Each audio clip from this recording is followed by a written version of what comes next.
Welcome to Whining About Real Estate. This is our no fluff, authentic conversations of top producer knowledge in real estate. So grab some wine and let's talk about local markets, proven strategies, and action steps to empower you through your journey in real estate. So thank you so much for joining us. We have some great information for you today. And to start out, This wonderful bottle of Farniente from one of our most recent closings with Angela and John. Thank you very much for woohoo, congratulations. letting us help you through what was a wonderful journey and a great experience in how to write offers. So thank you very Welcome much. to the local market, right? So speaking of local market, let's talk about it. What's going on there? So as of today, which is April 7th, 2022 in Silicon Valley, Santa Clara County, California, the single family market has 758 homes for sale currently. And in the condo townhouse market, there are 336 available as of this moment. So it's right around, I don't know, what we call it 1,100 homes for sale. So with that, is that a buyer's or a seller's market? Well, it still has, it's still constricted inventory. It's still tight. The numbers that I'm going to share with you from the March sales will help indicate which way the market's going. Right. So let's get into it. March sales, single family homes, 980 of them. Condominiums and townhomes were 530 for about 1,500 sales against the 1,100 we have now. Says that makes it about a 3-week supply of homes. And that means seller's market. Yes. So very competitive for the buyers out there.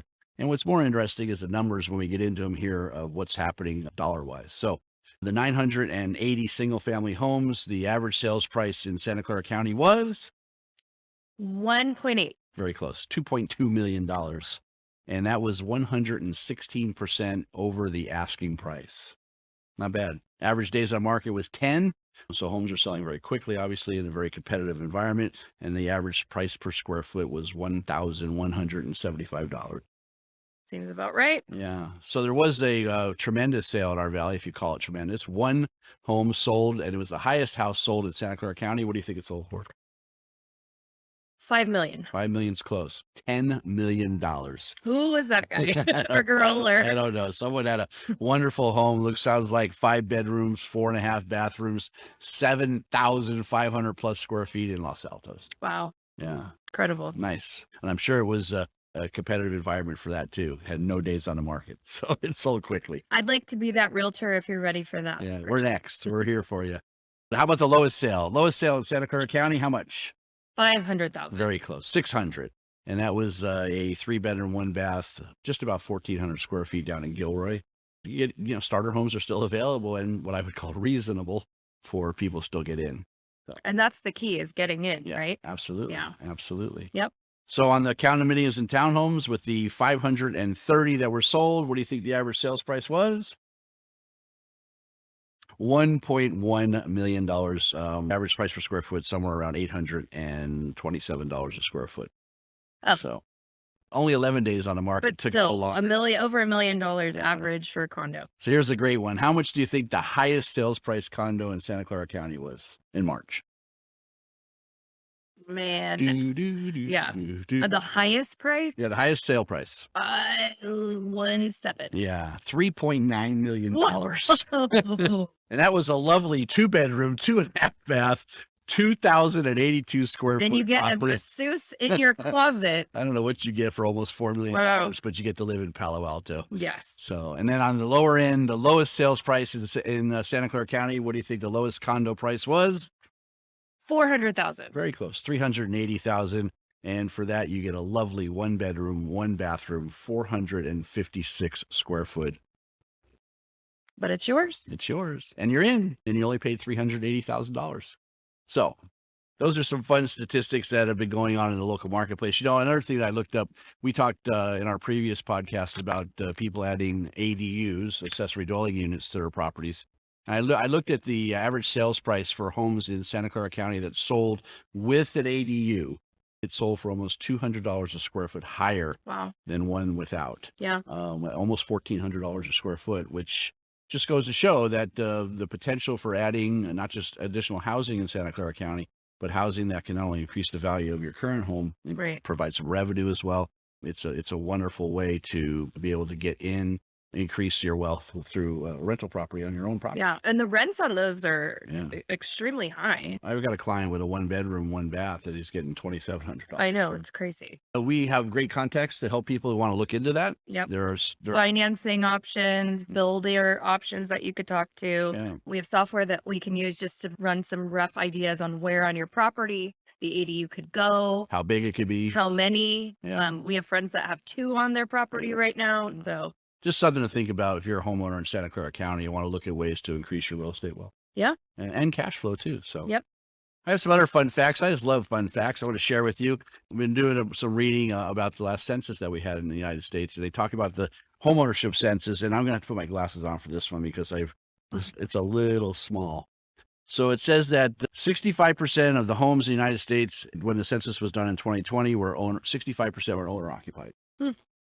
75% was the highest ownership rate per state. And what state do you think that was? There's only 50 of them. Oh, yeah. Hawaii. Great. No, Maine. Oh. Of all the homes in the United States, 12% of them were noticed as vacant, meaning nobody's living in them, or empty. 88% of those homes have broadband internet, which I don't know. What about the other 12%? They don't have internet? What do they do? They can't see us? I'll forget you guys. No. 42% of the homes have one or more people my age, 62 or old. So that's interesting, I thought. And in the average, the 12% of the population moved in 2020. So not bad. So that's just some interesting statistics. What was the other one we were going to talk about? Interest rates. We talked about interest rates, and you were mentioning on the buy side. Yeah, interesting. So, obviously there's a lot of stuff going on around the increase of interest rates. Still over the lifetime of interest rates, still in a great position. But, it is a big shift from going from, 2.75, 3% to now we're over 4.17. Yeah, depending, on lender and your financial situation and everything. I found it was very interesting that the purchase demand has continued to outpace the expectations, even with the increase in rates. So, we thought, well, okay, is this going to hold back? Are we going to get less offers, less demand? I think that there's been a slight questioning from clients of what to do in this particular situation, but it's still moving forward very rapidly and people are making adjustments with the interest rate. I think we were all expecting that with higher interest rates that the pace would slow down. But I think what's happening is people are actually trying to get in before they're going any higher. Right. So they're still out there getting those multiple offers and trying to get in. And when you look at the increased payment amount of, an eighth of percent on your interest rate versus what the appreciation rate is. Right. So maybe you pay an extra 100 or 200 a month in your mortgage payment. But when you look about what the appreciation rate has been, it's well offset by that. And that should hopefully continue for as long as possible. Right. But you look back on this chart, we got this chart, those interest rates in 1972 were on average 7.38. And as you go through this chart, it hit a high of about 10.13 in 2003. So 4% still. I mean, I think when I bought my first condo in Campbell, it was like 7.9 or something was my interest rate, which I think our first house was like nine and change. Yeah. Back in the mid-90s. But it's still 4%, people think, oh my God, it's 4%. We're at 2.75. 4% is still good, and money's cheap. And if inflation is at 7.5%, look at you're only paying 4% for interest. Right. So not too bad. All right. So our main topic after all that is what should we talk about today? What do you think? Yeah, I thought, why do you need a realtor? Great question. I think that there's a lot to talk about with that. Absolutely. So why do you think you need a realtor? You want me to start? Yeah. Well, I think the most important thing is to get professional advice from someone who knows the marketplace and knows how to guide you through the process. Most people think that this is probably one of the hardest and most important financial transactions that a person will have in their lifetime.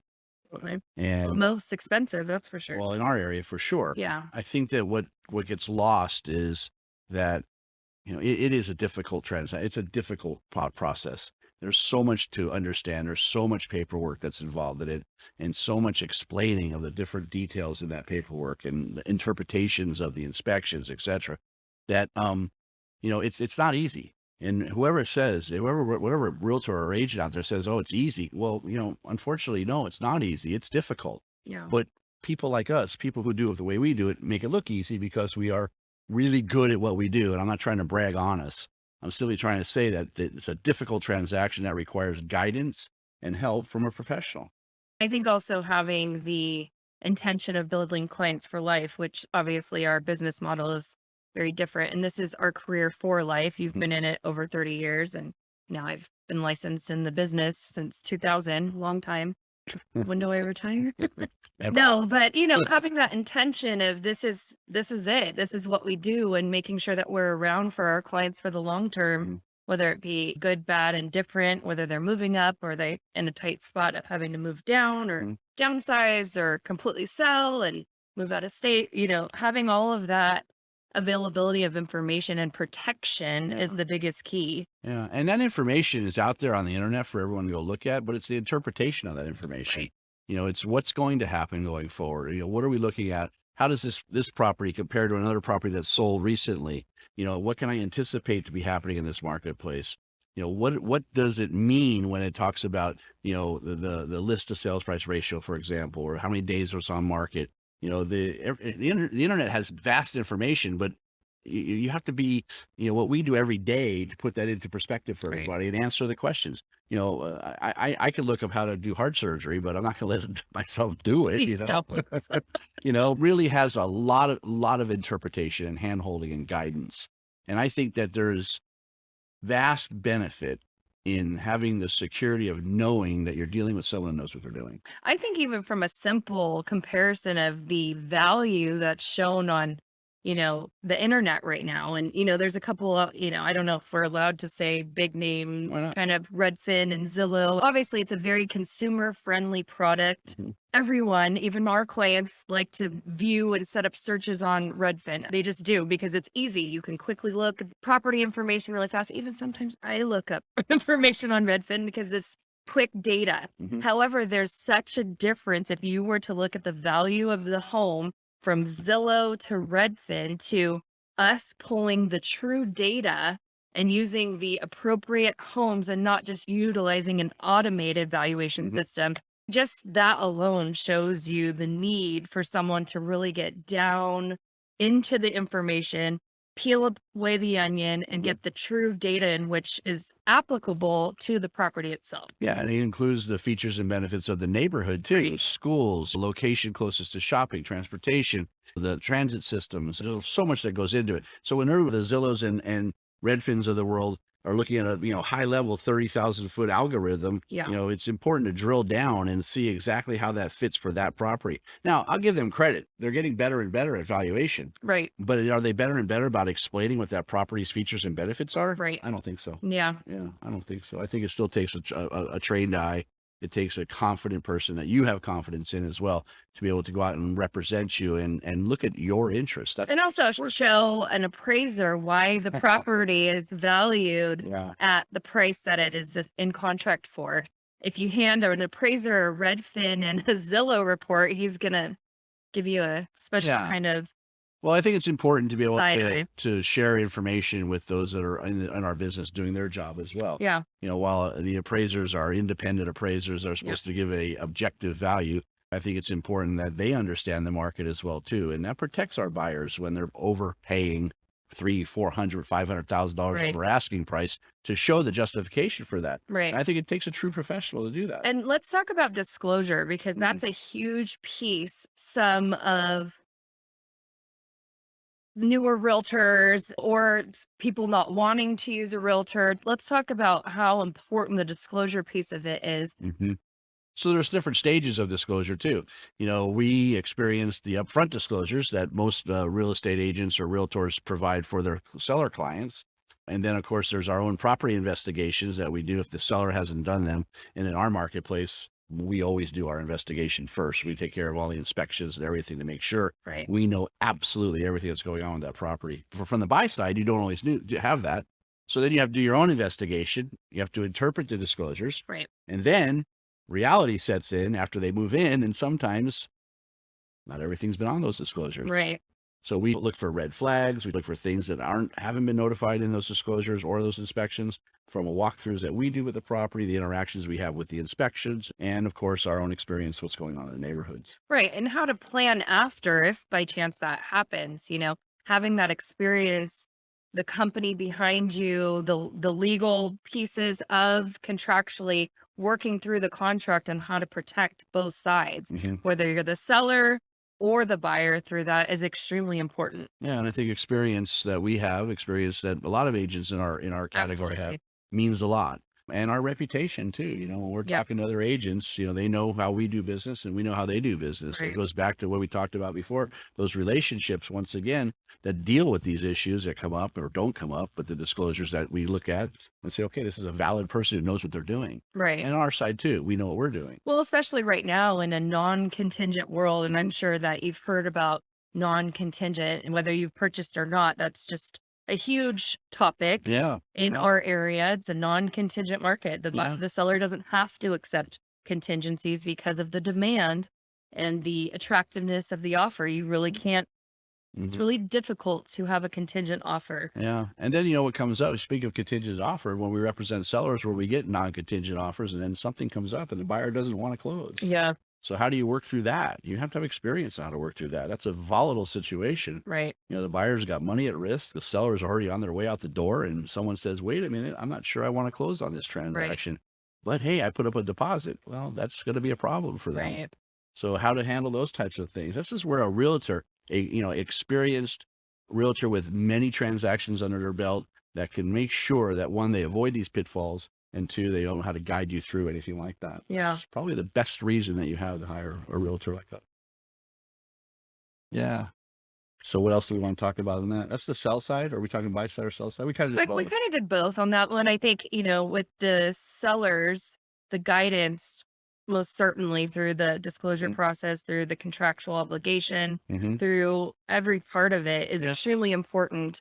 We didn't touch on the negotiation piece Well, of representing a seller. When you're representing yourself or deciding to go with someone that has less experience, they're going to be excited at whatever comes its way, right? yeah. Well, So- if that's their only sale for the year. right. And I think that's a good point. The negotiations. I mean, it starts from the beginning. If you look at why, again, going back to why use a realtor, it starts with when we go to meet the client for the first time. Whether it's Yeah. our past client, or if it's been someone who's referred to us, or it's just someone who's found us because they know how great we are from our online reviews and everything else, Right. our podcasts. They go, well, these people are wonderful. Starting out with what do I have to do to my house Yeah. to make it obtain top dollar? Now, everyone just thinks, you just put a sign on the ground here in San Jose or in Silicon Valley, it's going to get top dollar. Well, yes and no. Right. There are some things that you should take into account. And that takes, again, a professional eye that's Yeah. used to selling homes to come Yeah. in and say, this is what we should do. And more importantly, what we shouldn't do. Yeah. Because obviously you want to do the things that you're going to get a return on your investment, correct? Mhm.